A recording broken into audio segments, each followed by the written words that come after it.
I am sorry. I owe you an apology for the vibe of my last video, Norwegian Viva Passenger's Opinion. Looking back, I realized it came off a bit one-sided and I didn't give Viva the credit it deserves. So I'm here today with a fresh take, and just me sharing my thoughts as a first-time Norwegian cruiser on the fabulous Viva. I'll be highlighting the 5 things that really stood out to me and suggesting 1 or 2 small tweaks. Stick around. Hey everyone, it's me, Thia with Traveling with Thia.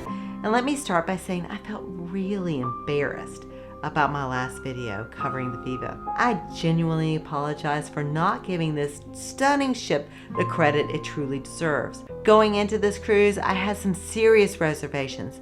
I've mostly sailed with Royal Caribbean, and stepping out of that comfort zone is always nerve-wracking. Just the week before, we were on our tried and true Royal Caribbean Jewel of the Seas. You can find a link to that video in the description box. So it's cruising out of the same port, the same dock, basically the same everything. I was a bit skeptical, but let me tell you, boarding the Viva was a breeze. Right from the start, we knew we were in for something special. But before we dive into the countdown, hey, if you're interested in winning a free Disney cruise, be sure to check out the link in the description below. Let's kick things off at number 5, the theater. Norwegian Viva hit the mark with the theater design.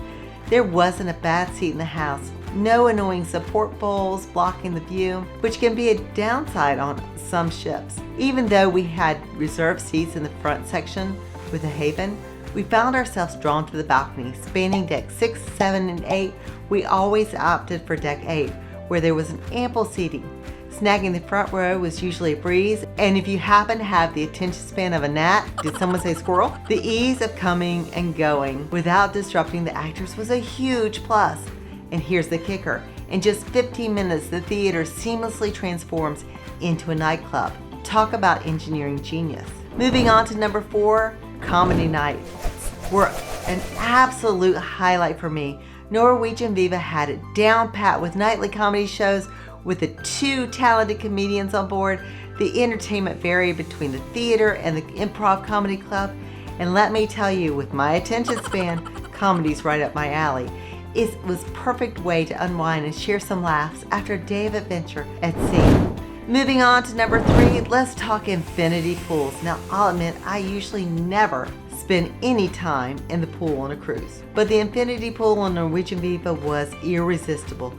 They had one on each side of deck 8 and another in the Haven. Plus, if memory serves me right, there were infinity hot tubs in the VIII Beach Club. But let me tell you, I found myself spending a ton of time in those pools. There's just something incredibly inviting about lounging in the water while gazing out at the endless expanse of ocean.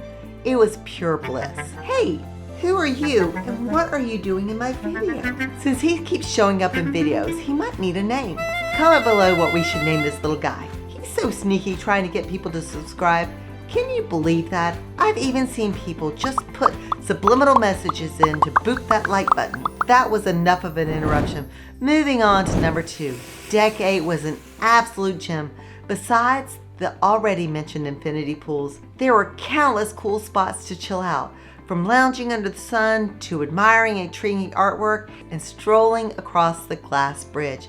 It felt like walking on water.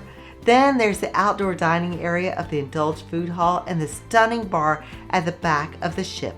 Deck 8 offered the perfect opportunity to savor the ship's beauty while staying connected with the vast ocean. I absolutely loved every moment spent there. Before we dive into the top spot, let's touch on a few bonus honorable mentions. Norwegian Cruise Line really nailed it with their embarkation and disembarkation process. Smooth sailing all the way. And can we talk about the crew? Absolutely fantastic. They made the experience truly memorable. Oh, and how could I forget that observation lounge? Such a cool spot to unwind, catch up on reading and grab a snack with a view. And last but certainly not least, a shout out to the Haven. It's like Norwegian's own ship within a ship, and let me tell you, it's worth every penny. It's the epitome of luxury in the high sea, blending the intimacy of a small cruise with all the excitement of a big ship. Truly an experience to cherish. Hold tight, folks, as we are about to reveal the grand finale, the number 1 highlight of this unforgettable cruise. But before we get there, let's address a couple of areas for improvement. First off, the Penrose Atrium. It just doesn't have that wow factor. It felt a bit too much like an office space for my liking. And then there's the issue of upcharging. For everything. Go-karts, upcharge. Virtual reality games, upcharge. Even simple activities like mini golf and darts, yep, you guessed it, upcharge. It's all about balance, right? I get the importance of teaching kids about money, but vacation should be about fun without constantly checking your wallet. Anyway, despite these minor bumps, Norwegian still delivers an amazing experience. And now, drum roll please, for the #1 highlight, the food. I cannot stress enough. I was blown away by the culinary experience aboard Norwegian Viva. The freshness and the quality, the flavors, it was all top notch. Whenever we went, in comparison to the other cruise lines I've sailed with, including Royal Caribbean, Virgin Voyages, and Carnival, Norwegian truly stood out with some of the best meals I've ever had at sea. Now, I do have a lot of food allergies, and if you're interested, you can catch my detailed review on that video. Until next time, happy cruising.